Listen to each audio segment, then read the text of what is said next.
नमस्कार साथियों, आप देख रहे हैं यूपी मीडिया। आइए जानते हैं उत्तर प्रदेश की दिन भर की ताजा और बड़ी खबरें। आज की पहली खबर, यूपी के 45 जिलों में बारिश, बाढ़ 22 में स्कूलों की छुट्टी। यूपी में लगातार 3 दिन से हो रही बारिश से नदियां उफान पर हैं। सोमवार सुबह से 45 जिलों में बारिश हो रही है। लखनऊ समेत 22 जिलों में स्कूलों में छुट्टी कर दी गई। प्रदेश में 24 घंटे में बारिश से जुड़े हादसों में 12 लोगों की मौत हुई है। प्रयागराज, वाराणसी समेत 17 जिलों के 402 गांव बाढ़ की चपेट में हैं। लखनऊ में लगातार 50 घंटे से बारिश हो रही है। पॉश कॉलोनियों में सीवर का पानी घुस गया है। सामान तैरता हुआ नजर आया। काशी में गंगा खतरे के निशान के ऊपर बह रही है। 80 घाट की सड़कों पर 1 फीट तक पानी भर गया है। मणिकर्णिका घाट भी डूब गया है। वरुणा में उफान के चलते 30,000 लोग प्रभावित हैं। नावों से सुरक्षित जगह शिफ्ट किया जा रहा है। प्रयागराज में 3 दिन से लगातार बारिश हो रही है। हालात को देखते हुए स्कूल बंद हैं। गंगा यमुना खतरे के निशान से 2 मीटर ऊपर बह रही हैं। यहाँ कई इलाकों में कमर तक पानी भर गया है।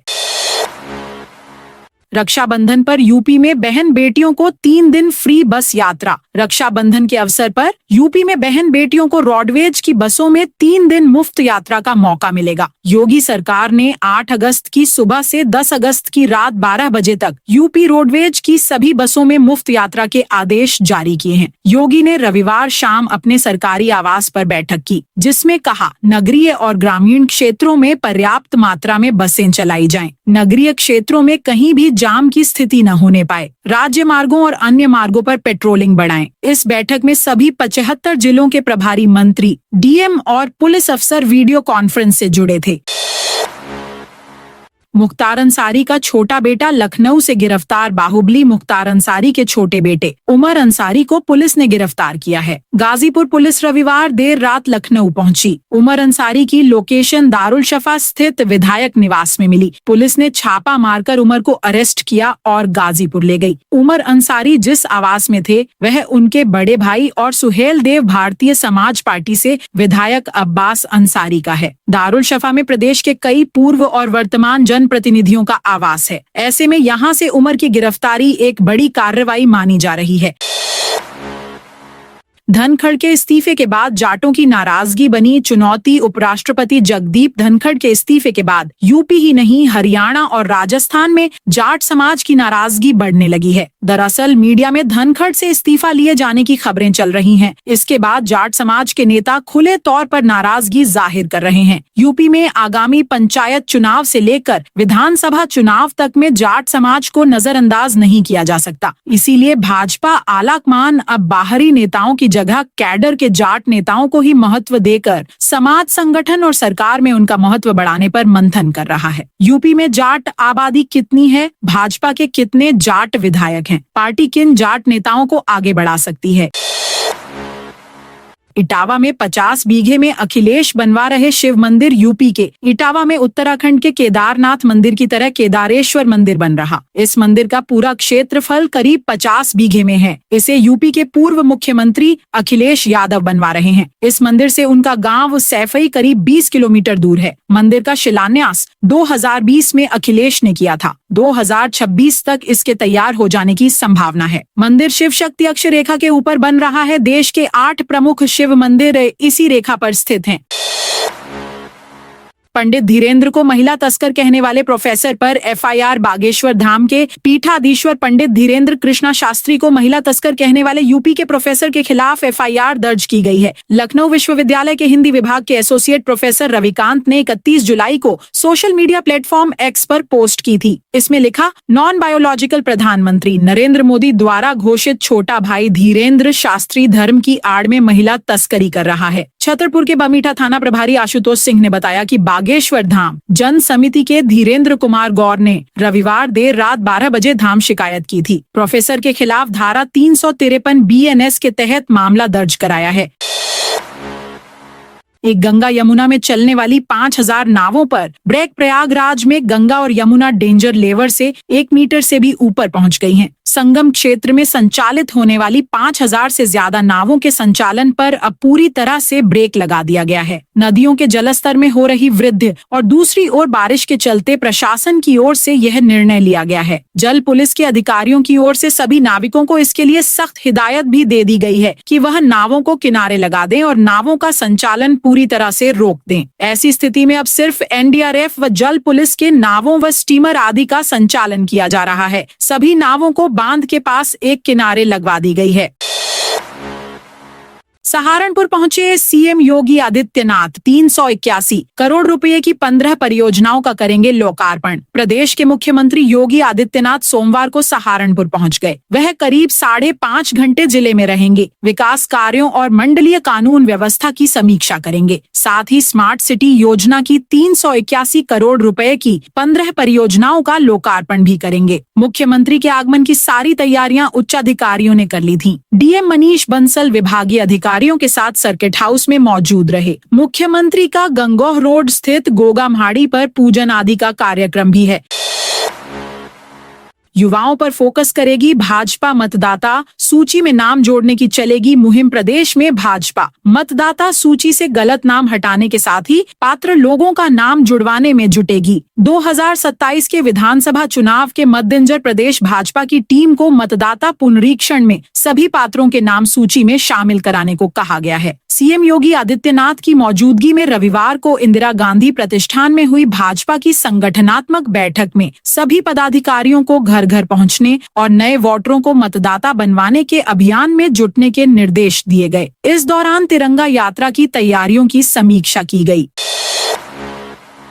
बैराज के 30 गेट खोलकर छोड़ा गया। यमुना के साथ अब गंगा के जलस्तर में भी बढ़ोतरी हो रही है। नदी अभी चेतावनी और खतरे के निशान से नीचे है। गंगा बैराज के सभी 30 गेट खोलकर पानी छोड़ा जा रहा है। सिंचाई विभाग और प्रशासन के अधिकारी गंगा से सटे कटरी व अन्य गांवों पर नजर बनाए हुए हैं।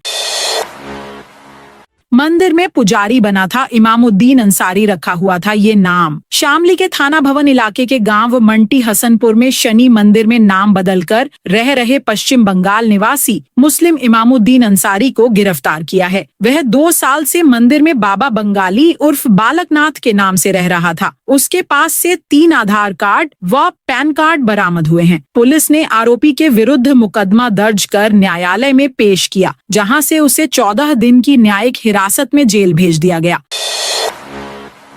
आज शहर को मुख्यमंत्री देंगे प्रदेश की पहली इंटीग्रेटेड टाउनशिप की सौगात। मुख्यमंत्री योगी आदित्यनाथ सोमवार यानी आज प्रदेश की पहली इंटीग्रेटेड टाउनशिप की सौगात शहर को देंगे। वह लखनऊ से पहले सहारनपुर जाएंगे और दोपहर बाद 3:15 मोहिउद्दीनपुर स्थित न्यू टाउनशिप योजना में पहुंचेंगे। यहाँ पर हेलीपैड भी बना लिया गया है। मुख्यमंत्री नई टाउनशिप का भूमि पूजन व शिलान्यास करेंगे। 1 घंटे तक यहाँ वह जनसभा को संबोधित करेंगे। वाराणसी के 25 मोहल्ले 32 गांवों में घुसा बाढ़ का पानी। महादेव की नगरी काशी में गंगा खतरे के निशान को पार कर गई है। बाढ़ का पानी गलियों से होते हुए अब सड़कों पर आ गया है। आज सुबह 6 बजे गंगा खतरे के निशान को पार करते हुए 92 मीटर भी पार कर गई। गंगा में आई बाढ़ ने तटवर्ती इलाकों के साथ वरुणा में भी उफान ला दिया है। मकान, दुकान से लेकर कई अस्पताल, स्कूलों में बाढ़ का पानी प्रवेश कर गया है। बीएचयू ट्रामा सेंटर तक बाढ़ का पानी पहुंचने से सड़कें तरणताल में बदल गई हैं। बाढ़ में फंसे परिवारों को सुरक्षित स्थानों पर पहुंचाने के साथ उनके भोजन पानी की व्यवस्था के आला अफसर से लेकर मंत्री विधायक तक उतर गए हैं। 5000 से अधिक परिवारों ने घर छोड़ दिया है। जिला प्रशासन की मदद से 600 से अधिक परिवार बाढ़ राहत शिविर में पहुंचाए जा चुके। 600 से अधिक परिवारों ने बाढ़ के चलते किराए के मकानों, रिश्तेदारों के यहाँ शरण ली है। 1500 से अधिक किसानों की फसलें बर्बाद हो गई हैं।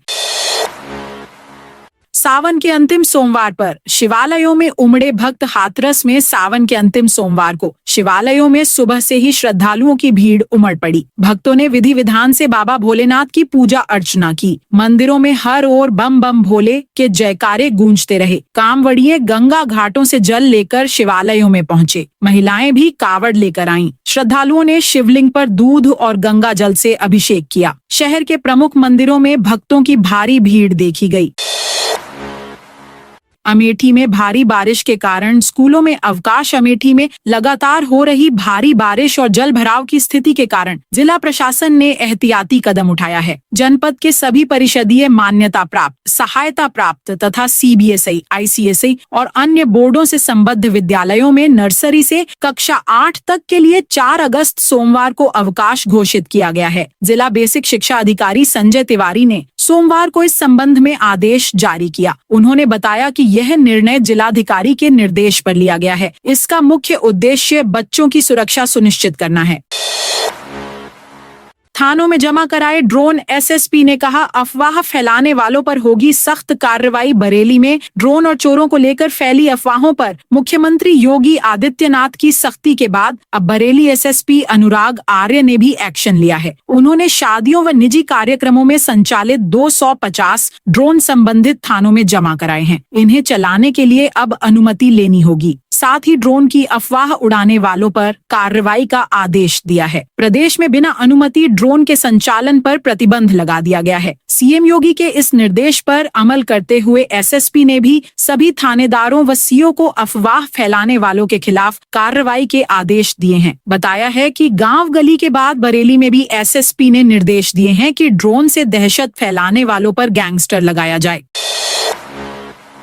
संभल में बुलडोजर से शिव भक्तों पर पुष्प वर्षा। संभल में सावन के अंतिम सोमवार पर हरिद्वार और ब्रजघाट से कांवड़ लेकर आए शिव भक्तों का अनोखे अंदाज में स्वागत किया गया। नगर पंचायत सिरसी में BJP चेयरमैन कौसर अब्बास ने बुलडोजर पर चढ़कर कांवड़ियों पर पुष्प वर्षा की। कौसर अब्बास ने कहा कि जिस बुलडोजर का उपयोग अपराधियों के खिलाफ होता है, उसी से शिव भक्तों का स्वागत कर हिंदू मुस्लिम भाईचारे का संदेश दिया गया है। उन्होंने भंडारे का भी आयोजन किया। इस अवसर पर BJP पश्चिम के क्षेत्रीय उपाध्यक्ष राजेश सिंघल, ब्लॉक प्रमुख पति हृदेश यादव और आदित्यवीर रस्तोगी सहित कई सभासद मौजूद थे। राजेश सिंघल बुलडोजर पर भजनों की धुन पर थिरकते हुए भी नजर आए।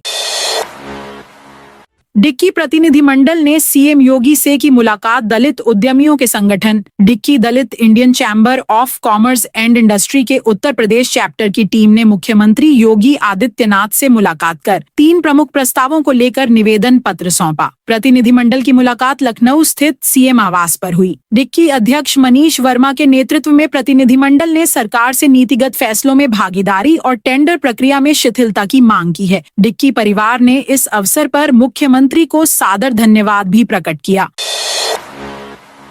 153 करोड़ की लागत से बना बायो CNG प्लांट। जलमग्न प्रयागराज के नैनी क्षेत्र के अरैल स्थित बायो CNG प्लांट में रविवार को हुई तेज बारिश से जलमग्न हो गया। प्लांट के परिसर में बारिश का पानी घुस गया, जिससे प्रोसेसिंग का काम ठप हो गया। पूरे कार्य क्षेत्र में पानी घुटने से ज्यादा भर गया। ऐसे में काम करने वाले कर्मचारियों को भी उनके रूटीन कार्य में दिक्कत झेलनी पड़ी। प्लांट का उद्घाटन उत्तर प्रदेश के मुख्यमंत्री योगी आदित्यनाथ ने किया था, जिसकी शुरुआत 16 जुलाई को हुई।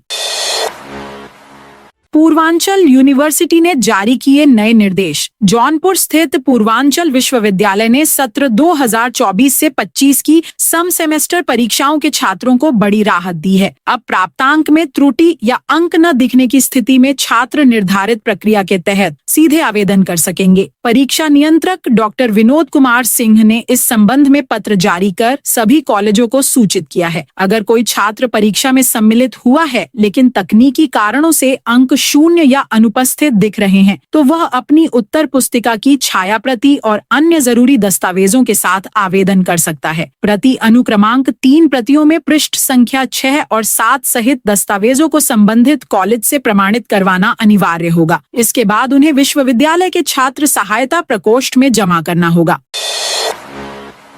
झारखंड के पूर्व 100 मिलियन शिबू सोरेन का निधन। झारखंड के पूर्व मुख्यमंत्री और राज्यसभा सांसद शिबू सोरेन का निधन हो गया है। वे 81 साल के थे। दिशोम गुरुजी के नाम से प्रसिद्ध सोरेन ने आज सुबह दिल्ली के सर गंगाराम अस्पताल में अंतिम सांस ली। न्यूज एजेंसी NI के मुताबिक उन्हें सुबह 8:56 पर मृत घोषित किया गया। सोरेन पिछले 1.5 महीने से अस्पताल में भर्ती थे। उन्हें ब्रेन स्ट्रोक हुआ था। इससे उनके शरीर के बाईं ओर पैरालिसिस हो गया था। वे पिछले 1 महीने से लाइफ सपोर्ट सिस्टम पर थे। न्यूरोलॉजी, कार्डियोलॉजी और नेफ्रोलॉजी के डॉक्टरों की टीम उनका इलाज कर रही थी। तो दोस्तों, यह थी आज यूपी के सभी जिलों की खबरें। आप इस वीडियो को कौन से जिले से देख रहे हैं, उस जिले का नाम बताइए।